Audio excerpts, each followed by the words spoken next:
અને દેશમાં જે પ્રકારે કોરોનાની સ્થિતિ જોવા મળી રહી છે, ક્યાં કયા પ્રકારની સ્થિતિ છે તે જાણવાનો પ્રયત્ન કરીશું। કોરોનાને લઈને દેશમાં છેલ્લા 24 કલાકમાં 358 જેટલા નવા કેસ નોંધાયા છે। આ 358 કેસમાંથી 300 જેટલા કેસ તો માત્ર કેરળમાં નોંધાયા છે કે જ્યાં સૌથી પહેલા કોરોનાનો કેસ નોંધાયો હતો। છેલ્લા 24 કલાકમાં દેશમાં 6 દર્દીઓના કોરોનાના કારણે મોત થયા હોવાની માહિતી પણ સામે આવી રહી છે। આ પહેલા પણ મોતનો આંકડો છે તે સામે આવ્યો હતો। JN વેરિયન્ટના અત્યાર સુધીમાં 21 દર્દી નોંધાયા છે, જેમાંથી સૌથી વધારે ગોવામાં 19 દર્દીઓ JN1 વેરિયન્ટના નોંધાયા હોવાની જાણકારી સામે આવી છે।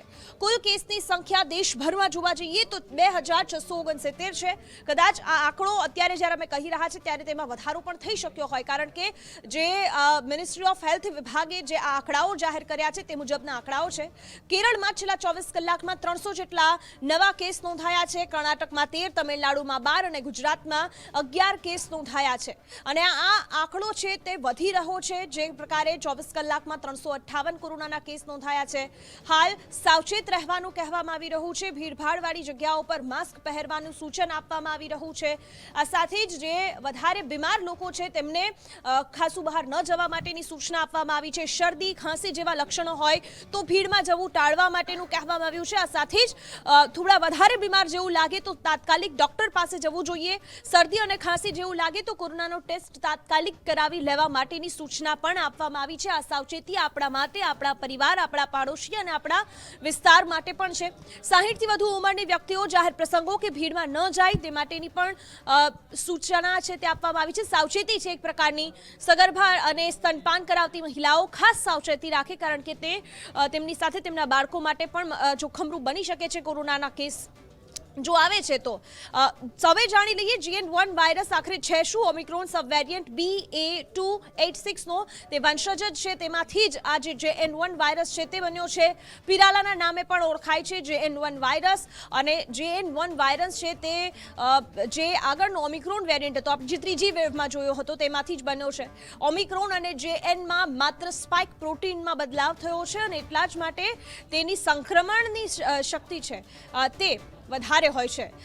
હવે પણ જેના કારણે વાયરસનું સંક્રમણ વધારે તેજીથી ફેલાય છે આ સ્પાઇક પ્રોટીનના કારણે જ, જેના કારણે એક ચિંતા છે। પરંતુ અત્યારે દેશમાં 21 જેટલા કેસ નોંધાયા છે। તાવ આવે છે, જ્યારે જેન વાયરસના લક્ષણો વિશે આપણે વાત કરીએ તો થાકી જવામાં આવે છે। કંઈ કામ કર્યા વગર પણ ઘણી વખત થાકી જવાય એવું લાગે છે। સતત ઉધરસ આવે છે, ગળામાં બળતરા થાય છે, ખરાશ જેવું ફીલ થાય છે। આ તમામ કોરોનાના લક્ષણો જે આપણે જાણીએ છીએ એ જ છે। પરંતુ ફરી એક વખત તેની વાત કરી લઈએ। જલ્દી જ થાકી જવું, થોડા કામમાં જલ્દી થાકી જવું, એ પ્રકારના સિમ્પટમ્સ પણ JN1 વેરિયન્ટના વાયરસના જોવા મળી રહ્યા છે। શરદી થઈ જવી, નાક બંધ થઈ જવું અથવા તો ખૂબ જ નાક વહેવા લાગવું, આ પ્રકારના સિમ્પટમ પણ જોવા મળી રહ્યા છે, લક્ષણો જોવા મળી રહ્યા છે JN1 વાયરસના। શરદી થઈ જવી, જેમ મેં પહેલા કહ્યું કે શરદી થઈ જવી, ખૂબ વધારે તાવ આવવો, આ પ્રકારના લક્ષણો છે જે JN1 વેરિયન્ટમાં જોવા મળી રહ્યા છે। અમુક કિસ્સાઓમાં ઝાડા થઈ જાય એ પ્રકારના લક્ષણો પણ JN1 વેરિયન્ટમાં જોવા મળી રહ્યા છે। અત્યારે જે સતત આપણે જાણી રહ્યા છે કે આરોગ્ય વિભાગ પણ કાર્યરત છે, સતત લોકોના સંપર્કમાં છે, અલગ અલગ રાજ્યોના સંપર્કમાં છે। તેમના દ્વારા કહેવામાં આવ્યું છે કે JN1 એટલો ખતરનાક નથી, ઝડપથી ફેલાય છે, પરંતુ તેની જે અસર કરતા છે તે એટલી ઓછી છે। માથામાં દુખાવો થવો એ પણ JN1 વાયરસના લક્ષણમાંનું એક માનવામાં આવી રહ્યું છે। અને આ જ તમામ પ્રકારના લક્ષણો જે આપણે કોરોનાના અલગ અલગ વેરિયન્ટમાં જોયા હતા એ જ પ્રકારના લક્ષણો, પરંતુ જે સ્પાઇક પ્રોટીનમાં બદલાવ છે તેના કારણે તેના સંક્રમણ દરમાં પણ ફેરફાર જોવા મળી શકે છે। અને રાજ્યમાં, દેશભરમાં સતત કોરોનાના કેસમાં જે વધારો થઈ રહ્યો છે એ ચિંતાજનક છે। જે રીતે સૌથી પહેલા કેરળની વાત કરીએ તો દેશમાં જ્યારે કોરોનાના કેસની સંખ્યા નોંધાઈ છે ત્યારે સૌથી પહેલા કેરળમાં એ કેસ નોંધાયા છે। આ વખતે પણ કેરળમાં જ સૌથી પહેલા કેસ નોંધાયા હતા અને કેરળમાં કેસની સંખ્યા 2300ને પાર કરી ચૂકી છે। આ સાથે અન્ય રાજ્યોમાં પણ કોરોનાના કેસની સંખ્યા વધી રહી છે।